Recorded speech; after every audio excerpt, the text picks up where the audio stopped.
एक सफा ही सफा, एक वफा ही वफा, एक करम ही करम, एक अता ही अता, एक अता ही अता।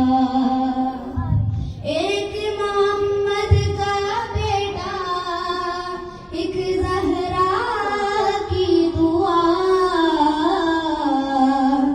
करबला करबला तेरे दो बादशाह, करबला करबला तेरे दो बादशाह।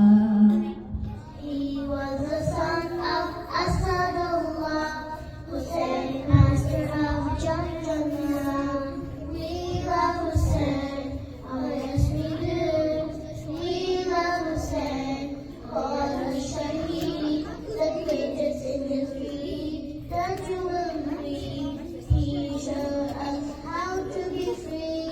Hussein al-Shaheed, we love you Hussein, oh yes we do.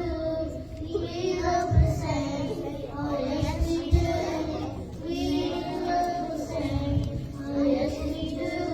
He's our Imam, when we are true. We love Hussein. With his sword raised high and flat and flared, he advanced forward into the world to guard his brother, the Imam Supreme, answering his call, fulfilling the creed. He fought with valor, unwavering and strong, against ruthless foes who did him wrong. Though outnumbered, he stood his ground, his faith unshaken, his profound. He faced his enemies with relentless might, challenging the odds, enduring the night. Each strike he made sent them into dismay, leaving his foes in shock and dismay. But fate had destined his tragic fall. Stuck by betrayal, yet he stood tall. Holding his flag, his mission clear, he knew the purpose, his duty sincere. Though he fell, his spirit endures, the beacon of bravery, pure and sure. His sacrifice burns like an endless flame, shining light forever to remain. In Karbala, the earth was marked with blood of martyrs who left their mark. A hero stands, his head held high, Sayyidina Abbas, who never said goodbye. Thank you.